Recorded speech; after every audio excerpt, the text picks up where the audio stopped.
माननीय सदस्यहरू, प्रतिनिधि सभाको आजको बैठकको कारबाही प्रारम्भ हुन्छ। सर्वप्रथम माननीय उद्योग, वाणिज्य तथा आपूर्ति मन्त्री श्री दिलेन्द्र प्रसाद बडोले सार्वजनिक महत्त्वको विषयमा बोल्न समय माग गर्नुभएको छ। म उहाँलाई समय दिन्छु।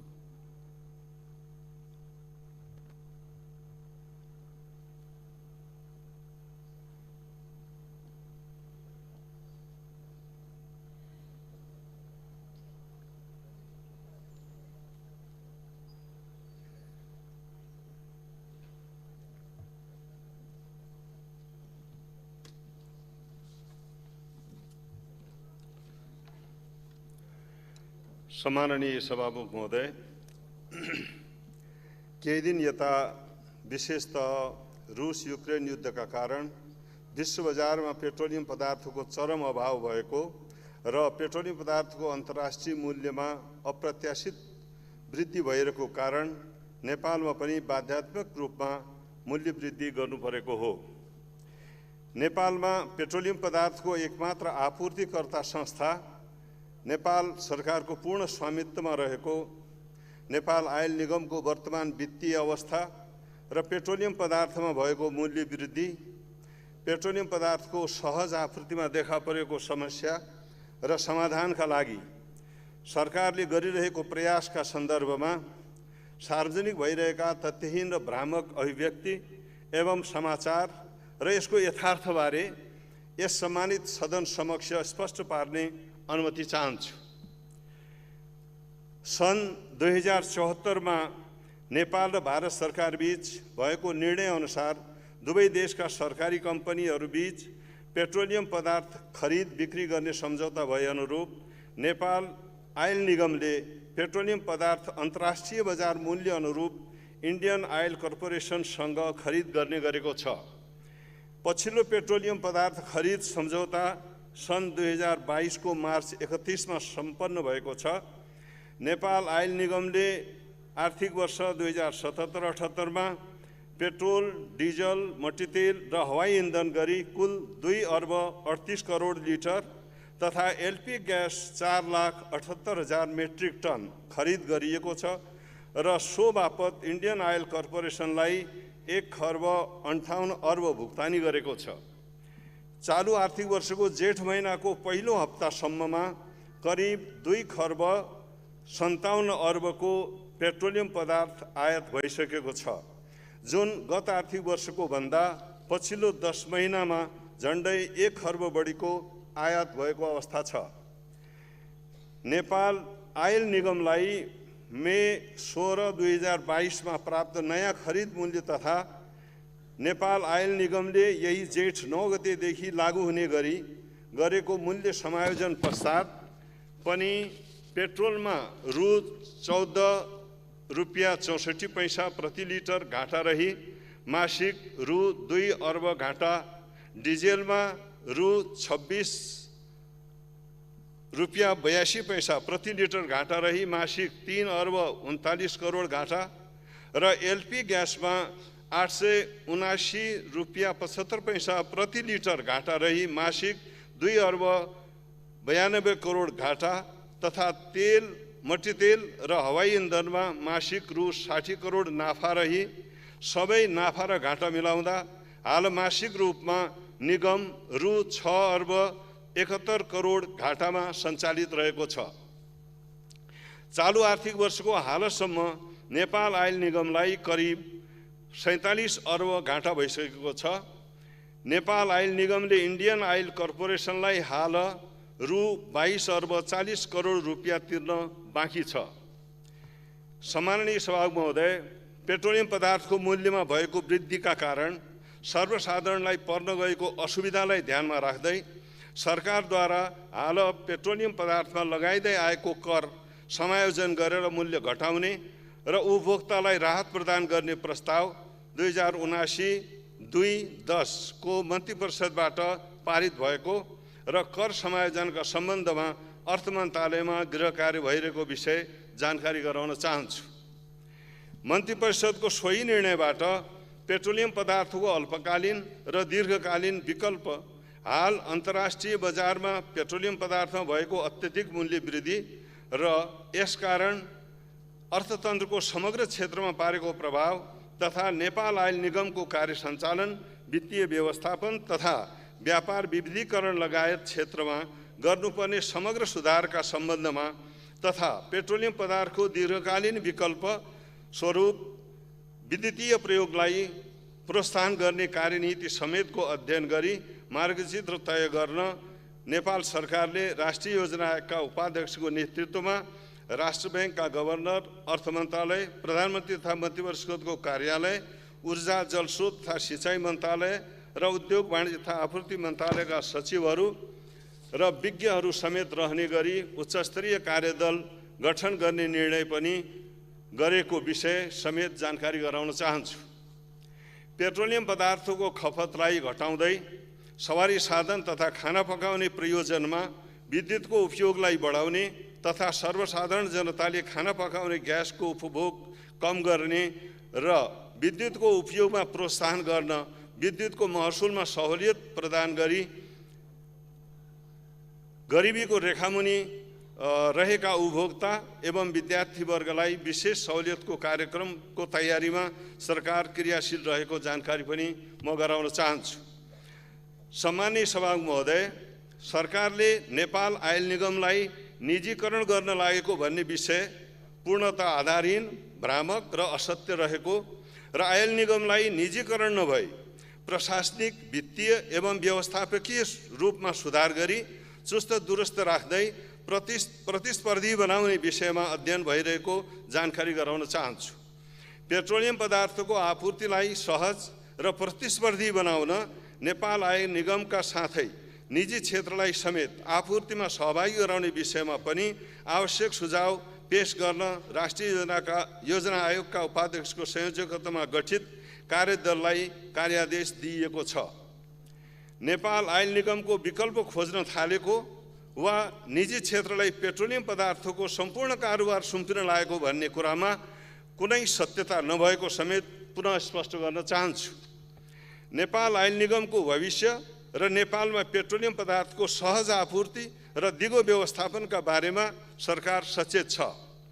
सरकारद्वारा गठित उच्चस्तरीय अध्ययन कार्यदलको सिफारिस एवं सुझावका आधारमा नेपाल आयल निगमलाई उत्तरदायी र प्रतिस्पर्धी बनाउने, जनतालाई अहिलेको भन्दा सहज र सस्तो मूल्यमा पेट्रोलियम पदार्थ उपलब्ध गराउने भन्ने विषयमा पारदर्शी एवं जिम्मेवारीपूर्वक सम्बद्ध सबै पक्षसँग पर्याप्त परामर्श र छलफल गरी उच्चस्तरीय कार्यदलको सुझाव अनुरूप यसै सम्मानित सदनमा नै आवश्यक कानुन निर्माण गरेर देश र उपभोक्ताको हितमा उपयुक्त र दीर्घकालीन समाधान खोजिने बेहोरा समेत म अनुरोध गर्न चाहन्छु। सम्माननीय सभामुख महोदय, हिजो मात्रै यस गरिमामय संसदमा प्रमुख प्रतिपक्षी दलका नेताले सरकारको नीति तथा कार्यक्रमको छलफलमा सहभागी हुनुहुँदै व्यक्त गर्नुभएको कतिपय टिप्पणीहरूप्रति नेपाल सरकारको र यस मन्त्रालयको गम्भीर ध्यानाकर्षण भएको छ। देशभित्र पेट्रोलियम पदार्थमा निरन्तर बढ्दो मूल्य वृद्धि र आपूर्तिमा देशले भोग्दै आएको असहज अवस्थामा दीर्घकालीन सुधार गर्ने उद्देश्यले पेट्रोलियम पदार्थको आपूर्तिमा क्रियाशील सरकारको स्वामित्वमा रहेको एकमात्र संस्था नेपाल आयल निगमलाई प्रशासनिक, वित्तीय र व्यवस्थापकीय सुधार गर्दै आपूर्तिमा सबल र सक्षम गराउने र पेट्रोलियम पदार्थको आपूर्तिलाई थप सहज र प्रतिस्पर्धी बनाई उपभोक्तालाई प्रतिस्पर्धी एवं सस्तो मूल्यमा आपूर्ति सेवा उपलब्ध गराउन सकिन्छ कि भन्ने असल उद्देश्यले यस विषयका विज्ञहरूबीच पारदर्शी ढङ्गबाट विश्लेषण र छलफल गराई अन्ततः यसै सम्मानित सदनबाट नै पक्ष विपक्षमा समेत व्यापक छलफल पश्चात कानुन निर्माण गराई लागू गर्न सकिने मन्त्रालयको यस सत्प्रयासलाई लिएर यसको सकारात्मक पक्षको जानी वा नजानी ख्यालै नराखी प्रतिपक्ष दलका नेताले गर्नुभएको पूर्णतः आधारहीन, भ्रामक एवं राजनीतिक पूर्वाग्रहपूर्ण टिप्पणी स्तरहीन एवं खेदजनक छ।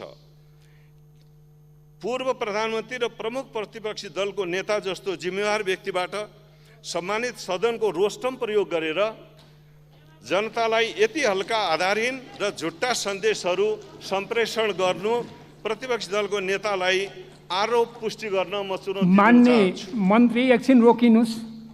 तपाईँको नियमापत्ति के हो? जनताको हितमा गरिने हरेक सत्कार्यमा मान्य मन्त्रीजी एकछिन रोकिनुहोस्। तपाईँको नियमापत्ति के हो?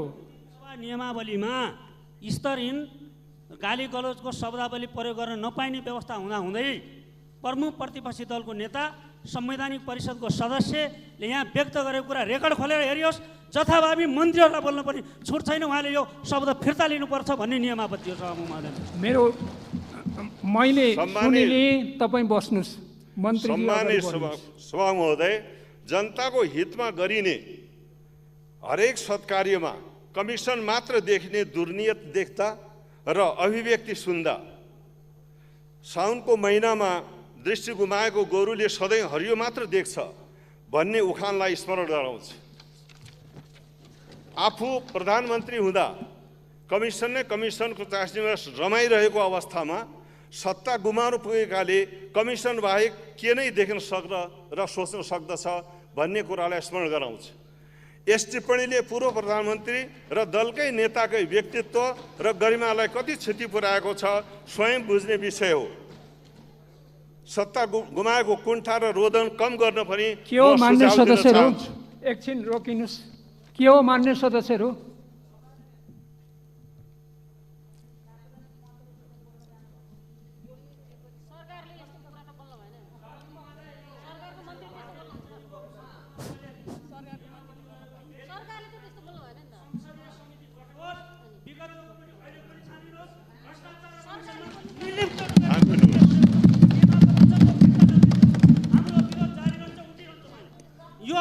तपाईहरु बस्नुहोस्।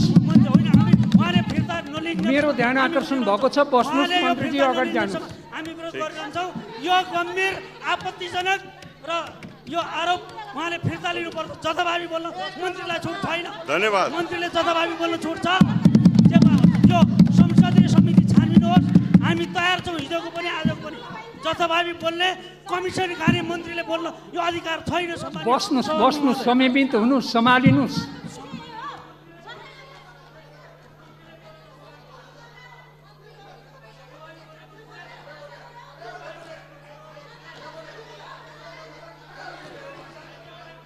मान्य सदस्यहरू सम्हालिनुहोस्, बस्नुहोस्। एकजनाले बोल्नुहोस्। विशाल भट्टराई। सम्माननीय सभामुख महोदय, आज विशेष समय लिएर एकजनाले बोल्नुहोस्। विशेष समय लिएर माननीय मन्त्रीज्यूले जे जस्ता भाषा यहाँ प्रयोग गर्नुभयो, हामी विगतमा संसदमा केही समय नेकपा एमाले संसदमा आफ्नो विरोध जनाइरहेको थियो। विरोध जनाइरहेका बखतमा धेरै माननीयहरूले हामीलाई भन्नुभयो कि नेकपा एमालेको अवरोधका कारणले संसदको गरिमा घट्यो, संसदमा जनताका आवाजहरू उठाउन पाइएन, त्यसकारण संसद चलाउनु पर्छ भनेर धेरैले आग्रह गर्नुभयो। हामीले आफ्ना मागहरू धेरै यहाँहरूको बिचमा बाहिर सार्वजनिक रूपमा र यहाँ पनि राख्यौँ, तर ती पुरा नहुँदै पनि हामीले संसदको गरिमा बचाउन र हाम्रा आवाजहरूलाई केही समय थाँती राखेर भए पनि यो संसद चलाउँ, संसदको गरिमा बढाउँ भनेर भन्यौँ। तर आज स्वयं माननीय मन्त्री रोस्टममा गएर प्रमुख प्रतिपक्षी दलको नेतामाथि गम्भीर खालका आक्षेपहरू लगाउँदै एउटा सडकमा पनि बोल्न नमिल्ने भाषा यहाँ प्रयोग गरेर अप्रमाणित कुरा गरेर मन्त्रीको आफै गरिमा मात्रै घटाउनु भएको छैन, यो संसदको पनि गरिमा घटाउने काम गर्नुभएको छ। र म आग्रह गर्न चाहन्छु, नेकपा एमाले भनेको यो देशको सबभन्दा ठुलो पार्टी, संसदको सबभन्दा ठुलो पार्टी, प्रमुख प्रतिपक्षी दलका प्रमुख नेतालाई, संसदीय दलको नेतालाई, पूर्व प्रधानमन्त्रीलाई जुन किसिमको आरोप लगाएर उहाँले यहाँ बोल्नु भएको छ, ती शब्दहरू यो रेकर्डबाट नहटाइकन नेकपा एमाले यसबाट पछाडि हट्न सक्दैन।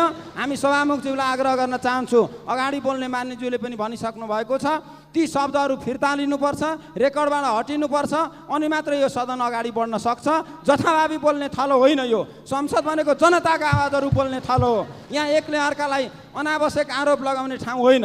त्यसो भएको हुनाले यो संसदले उहाँले जुन आरोप लगाउनु भएको छ, छानबिन एउटा समिति निर्माण गरौँ। समितिले जे ठहर गर्छ त्यो नेकपा एमाले हाम्रो दल स्वीकार गर्न तयार छ। अन्यथा जे पायो त्यही बोलेर मन्त्रीले आफ्नो गरिमा घटाउने र मन्त्रीले आफ्नो इज्जतलाई दाउमा राखेर संसदको रोस्टममा जथाभावी मनपरी शब्द प्रयोग गर्न पाइँदैन। सभामुखज्यूले यी शब्दहरूलाई हेरेर रेकर्डबाट हटाइयोस् र संसदीय छानबिन समिति गठन होस् भनेर म माग गर्न चाहन्छु। धन्यवाद।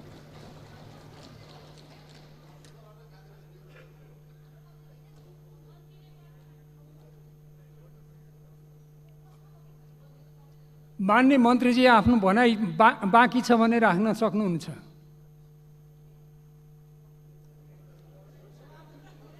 रोस्टरमा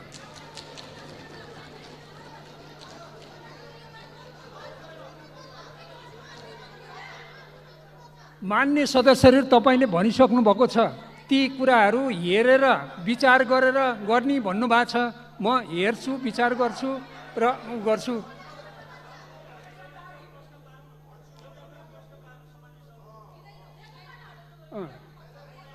एकछिन पक्नुहोस् है मान्य मन्त्रीजी, एकछिन पक्नुहोस्। भन्नुहोस्।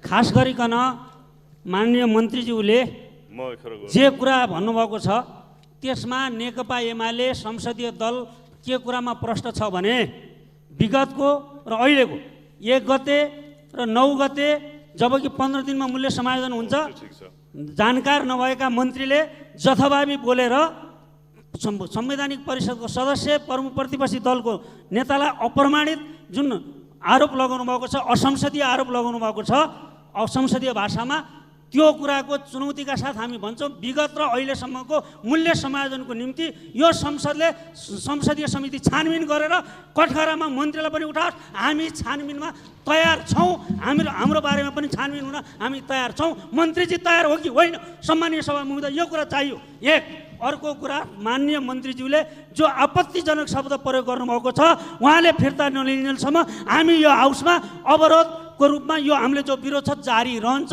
सम्मानीय सभा महोदय, विनम्रतापूर्वक हाम्रो आग्रह यहाँ भन्न चाहन्छौँ, उहाँले यी शब्द अप्रमाणित शब्द, असंसदीय शब्द, गाली गलोचका शब्द फिर्ता लिनै पर्छ। जबसम्म लिनुहुन्न हाम्रो विरोध जारी रहन्छ। सम्मानीय सभा महोदय, यो पनि म जानकारी गराउन चाहन्छु। विपक्षी दलका प्रमुख सचेतकले भन्नुभएको छ कि त्यो रेकर्ड हेरेर विचार गरेर उचित निर्णय लिनका लागि मैले त्यसको लागि रुलिङ गरिसकेको छु र मेरो ध्यान आकर्षण भएको छ र अब मान्य मन्त्रीलाई नि ध्यान आकर्षण गराउँछु, आफ्नो भनाइ राख्नका लागि गर्छु। तपाईँहरू बस्नुहोस्। सम्मानीय सभा महोदय, मैले आफ्ना विषयहरू राखिसकेको छु र एउटा विषय उहाँले हाम्रो माननीय एकजना बोल्नलाई समय दिइसकेको छु, एकजनाले बोलिसक्नु भएको छ। उहाँले बोलेकै अनुसार प्रमुख सचेतकले भनेअनुसार त्यो रेकर्ड हेरेर विचार गरेर उचित एकजना बोल्नुहोस्। एकजना म क्लियर गर्छु। मान्य मन्त्रीजीको नि मैले ध्यान आकर्षण गराइसकेपछि तपाईँहरूले माग गर्नुभएको छ त मन्त्रीजीको भनाइ के हो भनेर। मन्त्रीजीको भनाइ त सुन्नु पर्यो नि। सम्मानित सभा महोदय, मलाई अनुमति पाएको हो। अगाडि बढोस् बैठक। सबभन्दा पहिला रेकर्डबाट हटाइयोस् सभामुखज्यू। सुन्नुहोस्, एकछिन सुन्नुहोस्। तपाईँहरूले आफैले माग गरेको मन्त्रीजीको भनाइ के हो भनेर चाहिँ भन्नुभएको छ भने मन्त्रीजीले आफ्नो भनाइ राख्न पाउनु पर्यो नि।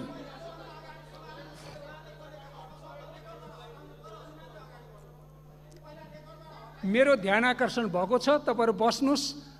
तपाईँले भनेअनुसार नै तपाईँकै भनाइलाई मैले चाहिँ के भने माने र म त्यो रेकर्ड हेर्छु र विचार गरेर उचित निर्णय लिन्छु, निष्कर्षमा पुग्छु।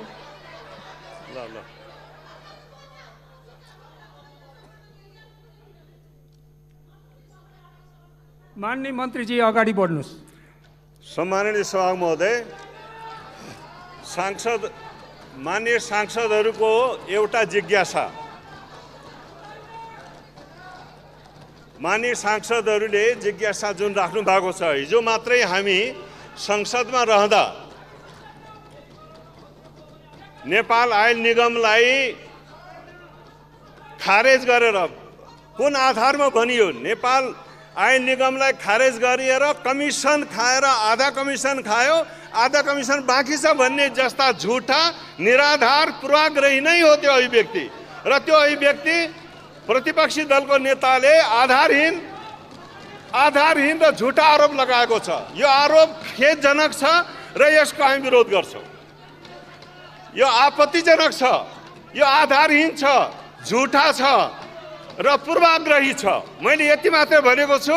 यो यसकारण भनेको छु कि प्रतिपक्षी दलको नेता जस्तो गरिमामय पदको गरिमा बाँच्यो कि सकियो, यो उहाँले पनि बुझ्ने कुरा हो। म यसका प्रति मेरो टिप्पणी छ र मन्त्रालयको टिप्पणी छ। उहाँले आधारहीन ढङ्गले हाम्रो नेपाल ऐन निगमलाई खारेज गरेर कमिसन आधा खाइसक्यो, आधा खानु बाँकी छ भन्ने कुन आधारले भनेको? यसको जवाब चाहिन्छ, यसको जवाब चाहिन्छ। निराधार कुरा गर्न मिल्दैन। म उहाँहरूलाई चुनौती दिन चाहन्छु। यदि कमिसन खाएको सत्य आरोप हुन्छ भने यो चुनौती छ। मैले यो भन्न किन नपाउने? निराधार र झुटा आरोप लगाउन त्यो तहको नेताबाट पाइँदैन। यो मेरो टिप्पणी हो, यो मेरो आपत्ति हो। यति बोल्न पाइन्छ भन्ने मलाई पुरा विश्वास छ।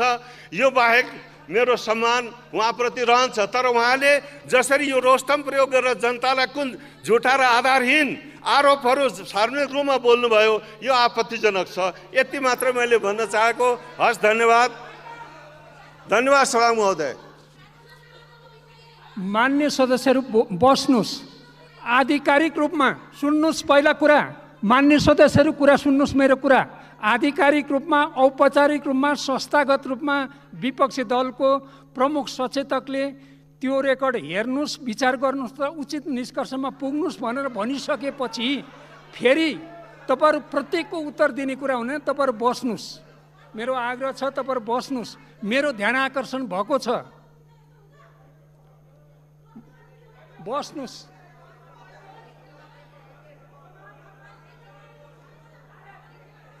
मैले आधार मान्ने प्रमुख सचेतकको कुरा हो। उहाँको अनुसार नै मैले चाहिँ मेरो ध्यान आकर्षण भएको कुरा गरिसकेको छु। तपाईँहरू बस्नुहोस्।